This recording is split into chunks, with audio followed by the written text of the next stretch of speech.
मदन की आत्मा से ऐसी विचित्र बात सुनकर सिद्धार्थ और गौरी दोनों को बहुत अजीब लगा। सिद्धार्थ ने मदन से पूछा, कहना क्या चाहते हो तुम? तब मदन ने कहा, मैं सिर्फ इतना कहना चाहता हूं कि एक प्रेम कहानी को अमर होने के लिए प्रेमियों को न जाने कितनी परीक्षाएं देनी पड़ती है, और उसके बाद जब उन प्रेमियों में से किसी एक की मौत हो जाती है और उनकी प्रेम कहानी अधूरी रह जाती है, तब जाके अधूरी प्रेम कहानियां ही अमर हो पाती है। मैं तो बस तुम दोनों की प्रेम कहानी को अमर होते हुए देखना चाहता हूं, उसमें क्या बुराई है? सिद्धार्थ ने कहा, तुम पागलों जैसी बातें क्यों कर रहे हो? मुझे और गौरी को अपने प्रेम कहानी अमर करने का ना ही कोई शौक है और ना ही ऐसी कोई बातों में हमारा विश्वास। तब मदन ने कहा, ठीक है, तुम जैसा चाहो वैसा।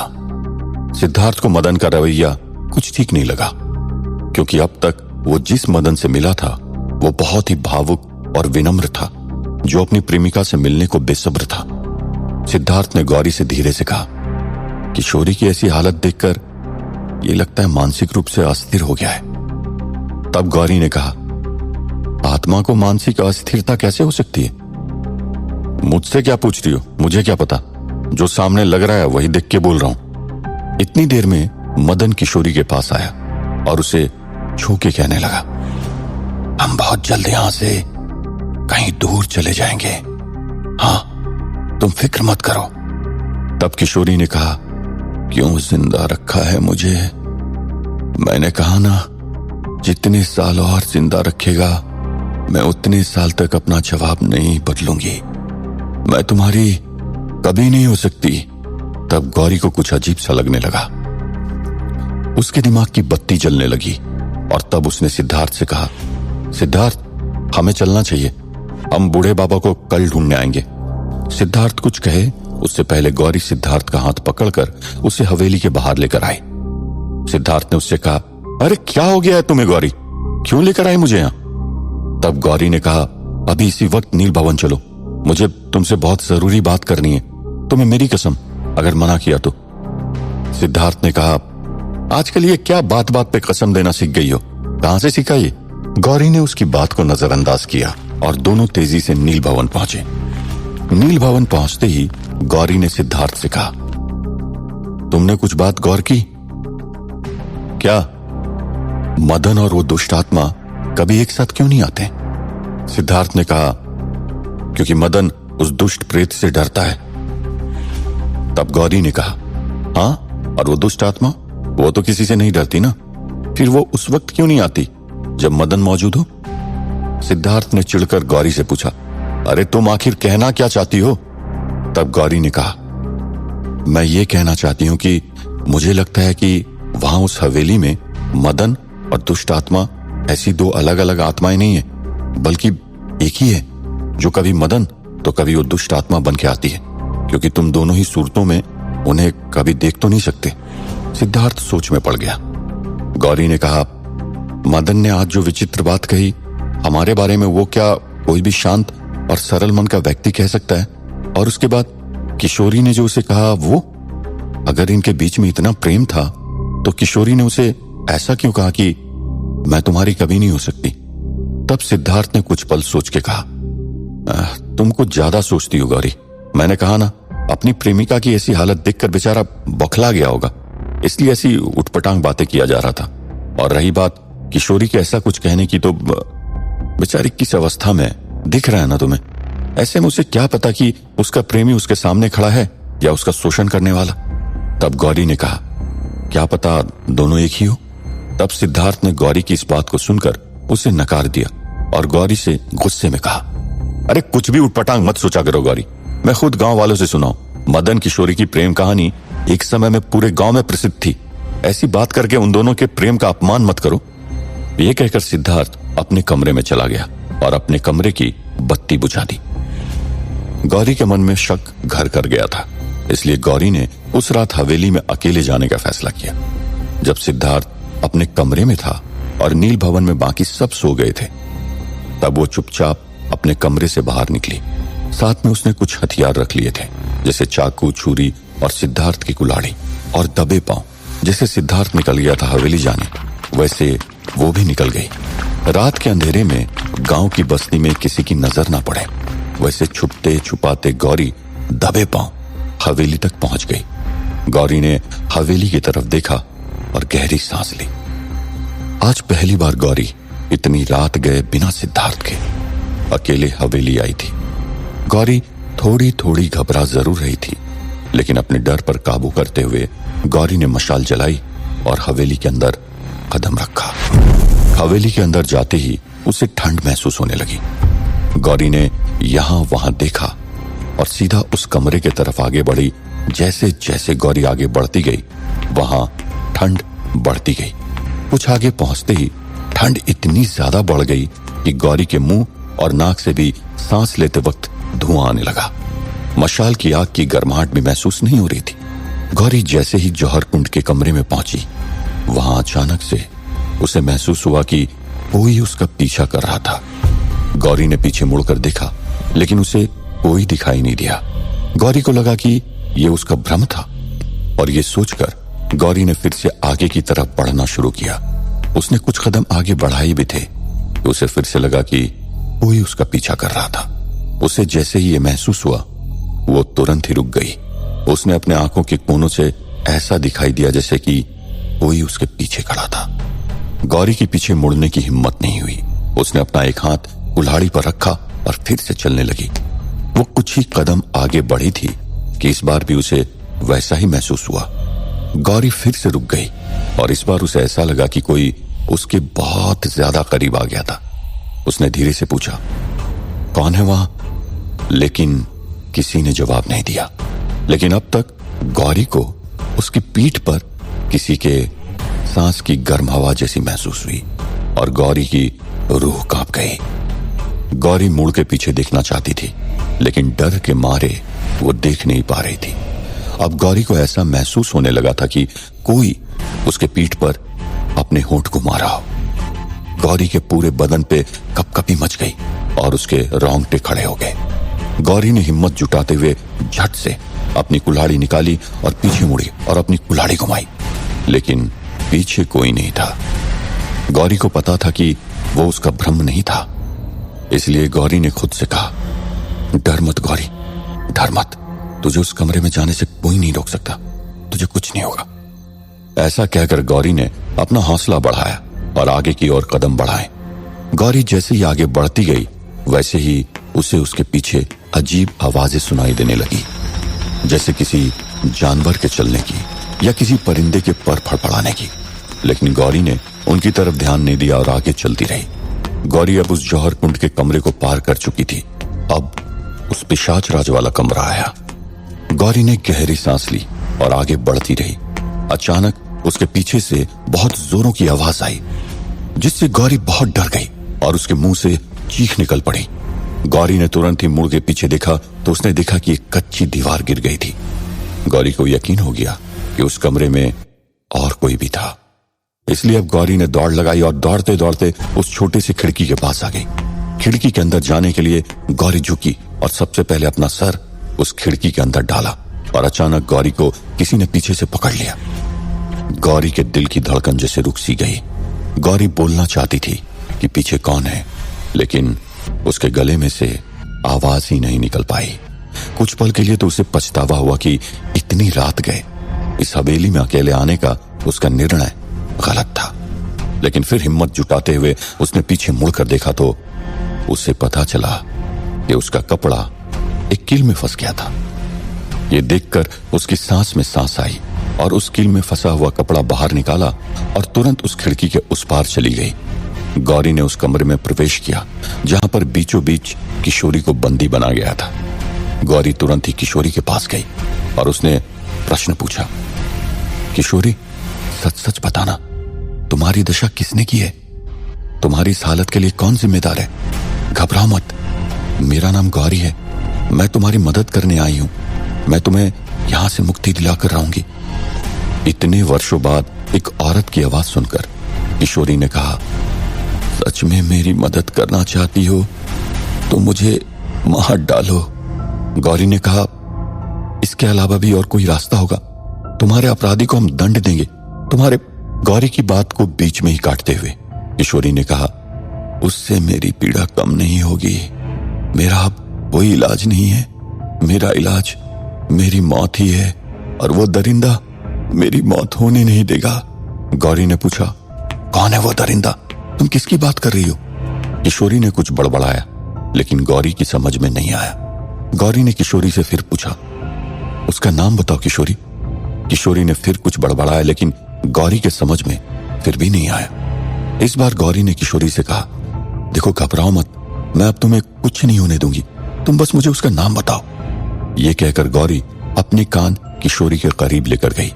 किशोरी धीरे से उसका नाम लिया और नाम सुनते ही गौरी कुछ प्रतिक्रिया करने जाए, उससे पहले अचानक किसी ने उसके मुंह पर कपड़ा डाल दिया और उसे घसीटते हुए कहीं लेकर गया। गौरी चिल्लाती रही और उसकी चीख हवेली के अंधेरे में गायब हो गई। किशोरी ने किसका नाम लिया था? क्या गौरी का शक सही था या सिद्धार्थ का विश्वास? क्या गौरी इस बार शैतानी शक्ति के वार से बच पाएगी? क्या होगा जब सिद्धार्थ को पता चलेगा कि गौरी अपने कमरे में नहीं है? जानने के लिए सुनते रहिए वीरानगढ़, ओनली ऑन पॉकेट एफएम। कोई अदृश्य शक्ति गौरी को हवेली के अंदर, हवेली की अंधेरी जगह पर खींच कर जा रही थी। गौरी खुद को छुड़वाने के लिए छटपटा रही थी। गौरी ने उस छटपटाहट में अपनी कुल्हाड़ी निकाली और अपने आजू बाजू घुमाई और वो कुल्हाड़ी एक लकड़ी के खंभे में जाकर फंस गई और गौरी ने उसे कस के पकड़ लिया। वो अदृश्य शक्ति गौरी का एक हाथ जोर से खींचती रही। दूसरे हाथ से गौरी ने उस लकड़ी के खंभे में फंसे कुल्हाड़ी को जोरों से पकड़ रखा था। उस अदृश्य शक्ति का जोर बढ़ता जा रहा था और गौरी की पकड़ कुल्हाड़ी से छूटती जा रही थी। तब अचानक उस अदृश्य शक्ति ने गौरी का हाथ छोड़ दिया। गौरी ने तुरंत अपने सर का कपड़ा हटाया और आगे पीछे देखा। उसे कोई दिखाई नहीं दिया।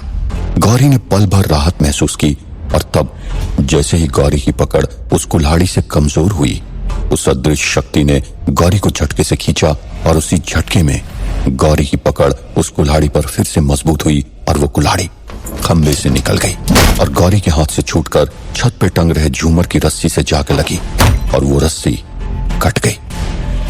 रस्सी के कटते ही झूमर नीचे गौरी के ऊपर गिरा और उस झूमर में लगा सारा कांच जोरों की आवाज करता हुआ टूट गया।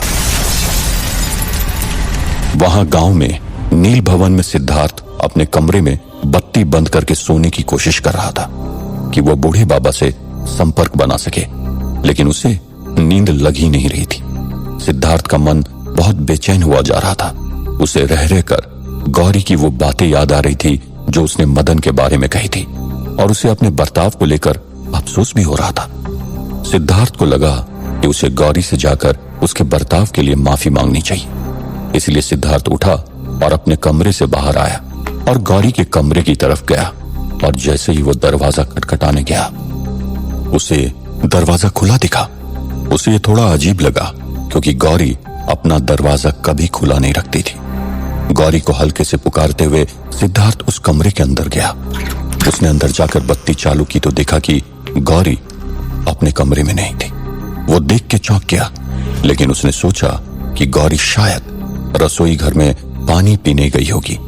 सिद्धार्थ उसे ढूंढने रसोई घर में गया, लेकिन गौरी वहां भी नहीं मिली।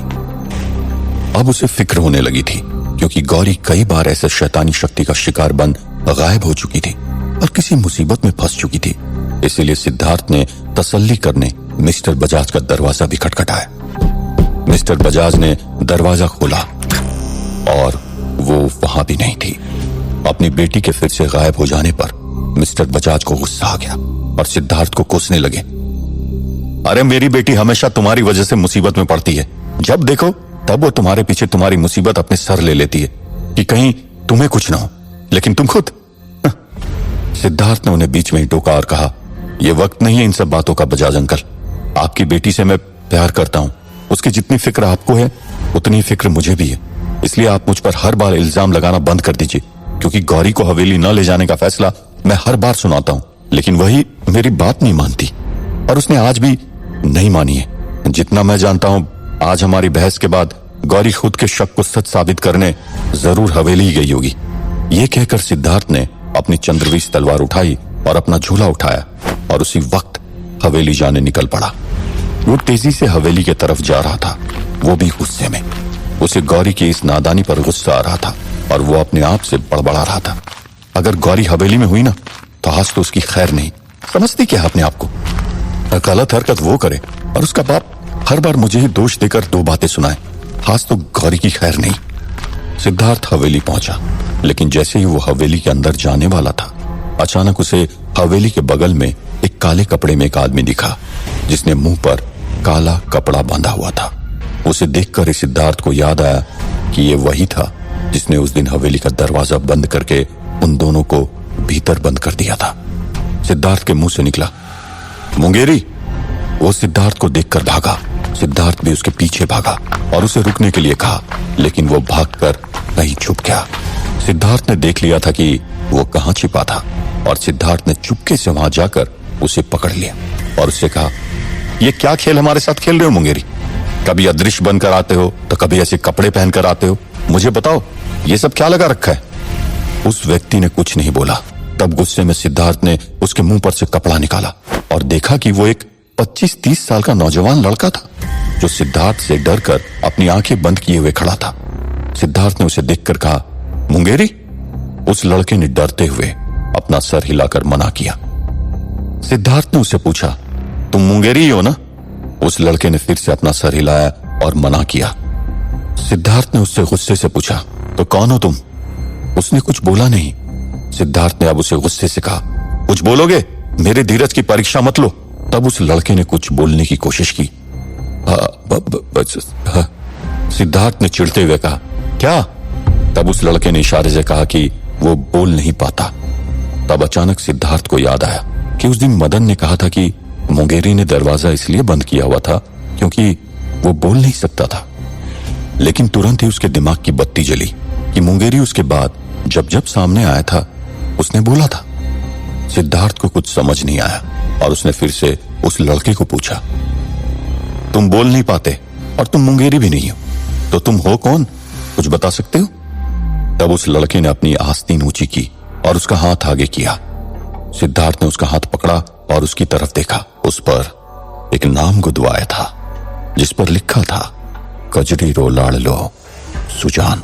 ये पढ़कर सिद्धार्थ ने कहा, तुम सुजान हो ना, बूढ़े बाबा के बेटे? उस लड़के ने हाँ में अपना सर हिलाया। फिर सिद्धार्थ ने चिढ़ते हुए कहा, फिर जब मैं तुमसे कहा कि तुम मुंगेरी हो तो तुमने मना क्यों किया? तो उस लड़के ने इशारे से कुछ कहने की कोशिश की। में सिद्धार्थ उसकी थोड़ी थोड़ी बात समझा और उसने कहा, तुम कहना चाहते हो कि तुम सुजान हो लेकिन मुंगेरी नहीं? उस लड़के ने राजी होते हुए हाँ में सर हिलाया। सिद्धार्थ का सर चकरा गया और उसने कहा, इसका मतलब मुंगेरी और सुजान दोनों अलग व्यक्ति हैं? उस लड़के ने हाँ में इशारा किया। इसका मतलब उस दिन गांव में तुम नहीं आए थे, तुमने उत्पात नहीं मचाया था? उस लड़के ने सर हिलाकर ना में जवाब दिया। सिद्धार्थ हैरान रह गया। उसने सुजान का हाथ लिया और उसकी कलाई पर अपनी उंगलियां रखी। उसके नब्ज जांचते ही सिद्धार्थ ने चौंकते हुए कहा, अरे तुम तो जिंदा हो? तुम्हें तो हवेली की दुष्ट आत्मा ने मार दिया था ना? सुजान ने सर हिला के मना किया। तब सिद्धार्थ गहरी सोच में चला गया और अपने आप से पूछने लगा, इसका मतलब कि गांव में उत्पात मचाने वाला और अपना नाम मुंगेरी और सुजान बताने वाला कोई और था? कौन था वो जो आज सुबह हवेली में मुझसे मुंगेरी बन के बात कर रहा था? क्या मुंगेरी कोई और आत्मा है? उसने सुजान से पूछा। उस दिन हवेली का दरवाजा तुमने बंद किया था? उसने सर हिला के हाँ कहा था। सिद्धार्थ ने उससे पूछा, लेकिन क्यों? तब उसने इशारे से कुछ कहने की कोशिश की कि सिद्धार्थ ने उसका इशारा समझते हुए कहा, किसी ने तुम्हें जबरदस्ती करके कहा था? सुजान ने हाँ का इशारा किया। तब सुजान ने फिर से इशारा किया कि उसकी मां को भी इस दुष्ट शक्ति ने बंदी बना के रखा था और अगर वो उसकी बात न मानता तो उसकी मां को वो मार डालता। सिद्धार्थ ने हैरानी से पूछा, तुम्हारी मां जिंदा है? उसने हाँ में अपना सर हिलाया। सिद्धार्थ ने कहा, कजरी, बूढ़े बाबा की कजरी जिंदा है? इतने सालों से? सुजान ने हामी भरी। सिद्धार्थ खुश हो गया। उसने खुद से कहा, पता नहीं क्यों लेकिन तुम्हारी मां जिंदा है, इस बात पर मुझे इतनी खुशी क्यों हो रही है? शायद बूढ़े बाबा को जल्दी उनके सवालों का जवाब मिल जाएगा। लेकिन मेरे सवालों का जवाब अभी तक नहीं मिला है। सुजान, तुम्हें जो कुछ भी पता है सब बताओ। मदन किशोरी की कहानी, मुंगेरी दुष्ट आत्मा के बारे में सब कुछ। तब सुजान ने अपने जेब से एक चिट्ठी निकाली और सिद्धार्थ को पढ़ने को दी और इशारों में उससे कहा कि उसके सारे सवालों का जवाब उस चिट्ठी में थे। सिद्धार्थ ने चिट्ठी खोली और उसे पढ़ना शुरू किया। वो चिट्ठी सुजान ने अपने मां को 100 साल पहले लिखी थी। उसमें लिखा था, प्रणाम मां साहब, मैं आपसे मिलने आना चाहता हूं, लेकिन आपकी बात मानकर कुछ दिन और आपसे दूर रहना है। मैं यहां बहुत व्याकुल हूं, मन बहुत बेचैन है और कल जो घटित हुआ उससे बहुत ज्यादा दुखी भी हूं। मैं जिसके घर पे रहता हूं उस मित्र का नाम मुंगेरी है। उसका विवाह किशोरी के साथ तय हुआ था, लेकिन गांव में मदन करके एक लड़का रहता है जो किशोरी के प्रेम में दीवाना बना फिरता है। लेकिन उसकी बिरादरी किशोरी से अलग है, इसलिए उसका विवाह किशोरी के साथ नहीं हो सकता था। किशोरी भी इस बात को समझती थी और उसने भी मदन से शादी को मना कर दिया था और उससे कह दिया था कि उसे भूल जाए। लेकिन मदन प्रेम में इतना पागल हो गया था कि वो उसे शादी से पहले एक बार मिलना चाहता था। किशोरी ने मना कर दिया तो उसने चिट्ठी में उसे धमकी दी कि अगर वो शादी से एक दिन पहले उससे मिलने नहीं आई तो वो शादी में आकर धमाल मचाएगा। किशोरी न चाहते हुए भी उससे मिलने के लिए तैयार हो गई। दूसरे दिन एक अनजान लड़का आया और मुंगेरी को एक चिट्ठी थमाई और चला गया। उस चिट्ठी में लिखा था कि अगर उसे उसकी होने वाली पत्नी का असली रूप देखना है तो उस शाम को पुरानी हवेली में आ जाए। उस शाम को किशोरी उस हवेली में पहुंची और मदन उसे उस हवेली के पीछे ले गया और उसे कहा कि उसे होठों पर एक आखिरी बार चुंबन चाहिए। किशोरी ने मना किया। मदन ने उसे कहा कि अगर वो ऐसा नहीं करेगी तो शादी में आकर सबको झूठी खबर फैलाएगा कि उन दोनों के बीच शारीरिक संबंध थे। किशोरी इस बात से डर गई। तब मदन ने उसे यकीन दिलाया कि अगर वो उसे आखिरी बार होठों पर चुंबन देगी तो वो हमेशा के लिए वहां से चला जाएगा। इस यकीन पर किशोरी ने ना चाहते हुए भी मदन को होठों पर चुमा और उसी वक्त पीछे से मुंगेरी और मैं वहां पहुंचे और सिद्धार्थ आगे पढ़ने गया। तब तक अचानक से हवेली के अंदर से गौरी के चिल्लाने की आवाज आई। क्या लिखा था उस चिट्ठी में आगे? इतना बड़ा झूमर गौरी के ऊपर गिरने से गौरी की हालत कैसी थी? क्या था मदन किशोरी की प्रेम कहानी का सच? कैसे जिंदा थे इतने सालों से सुजान और कचरी? जानने के लिए सुनते रहिए वीरानगढ़, ओनली ऑन पॉकेट FM।